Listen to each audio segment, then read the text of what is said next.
Olá!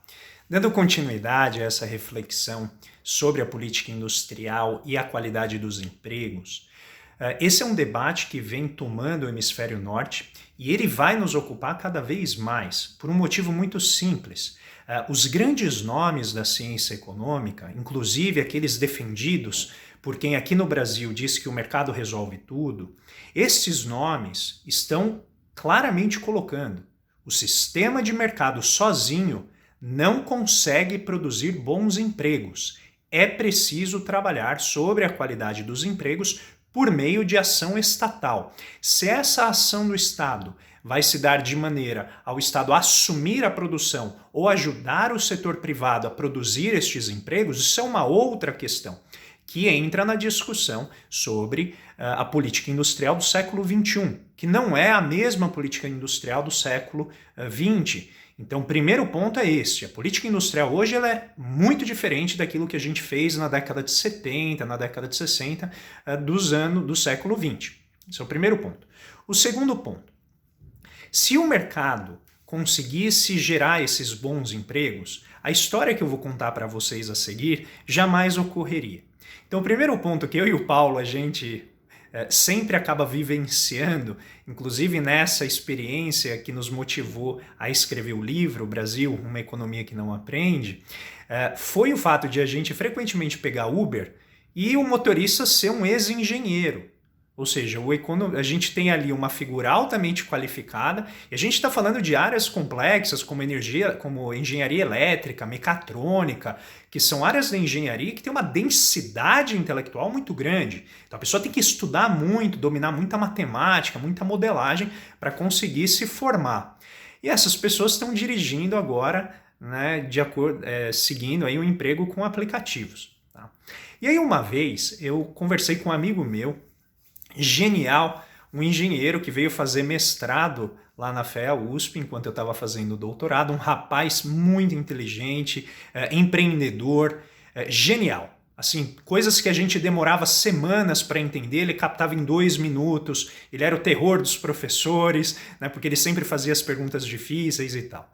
Muito bem, um dia eu então, incomodado por uma figura genial como ele estar fazendo economia, né, em vez de ir fazer engenharia, ajudar o país nas áreas que a gente precisa, eu indaguei a ele.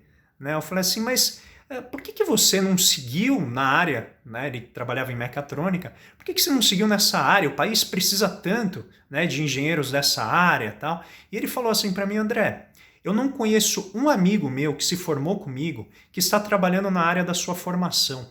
A maior parte deles foi para o mercado financeiro, porque é onde se pagam os melhores salários. Então, se você conseguir uma forma de a engenharia pagar melhor do que o mercado financeiro, eu tenho certeza que todo mundo vai trabalhar com aquilo que foi formado. Agora, quando a gente chega ao mercado, não é isso que acontece. A engenharia paga muito mal comparativamente a outros setores.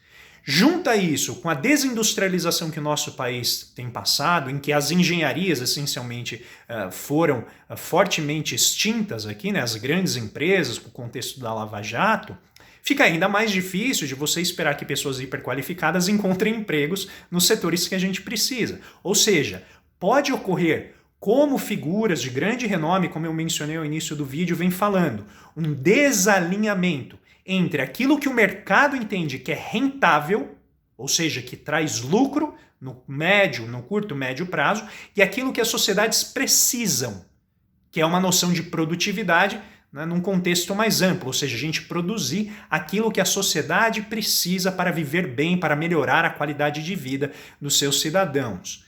Quando ocorrer este desalinhamento entre os interesses do mercado e os interesses sociais, o Estado tem um espaço, então, para atuar. E aí nós entramos na grande discussão, bem fundamentada, uma discussão equilibrada sobre qual é a melhor política industrial a se fazer. Daí isso já leva a uma reação muito grande. Não tem que fazer política industrial, o mercado resolve e tal. E o que a gente sempre coloca, né, eu e vários outros pesquisadores que vêm discutindo esse tema é: a gente não deve discutir se nós temos que fazer política industrial, mas como fazer uma política industrial. Afinal, a gente sempre discute política educacional, política de saúde, política monetária, política de infraestrutura. Por que então no contexto da indústria, que claramente não consegue sobreviver apenas com base nos interesses de curto prazo do mercado, a gente então não discutiria, né, uma política para manter a densidade industrial? Não é chão de fábrica, gente. Eu não estou falando que a gente tem que ter indústrias fabris, eu estou falando indústria no sentido de divisão do trabalho, de compenetração cognitiva, intelectual e produtiva, ou seja, a capacidade de absorver, elaborar e inovar. Se a gente não pensar nesses termos, tudo que a gente vai fazer é cada vez gastar mais com educação, tanto no setor privado quanto no setor público, apenas para que os nossos jovens cheguem no mercado de trabalho e não encontrem empregos que estão à sua altura, ainda que haja escassez de mão de obra setorialmente em alguns pontos que precisam de mão de obra qualificada. Não se trata disso, se trata de nenhum brasileiro, infelizmente, ter o seu trabalho pouco ou pobremente remunerado mediante tudo aquilo que foi investido em educação. Tá bem? Fica aí essa reflexão para vocês. Nós vamos voltar a esse tema, né, no futuro, porque é um tema que não vai embora, ao contrário, ele será cada vez mais necessário. Um grande abraço.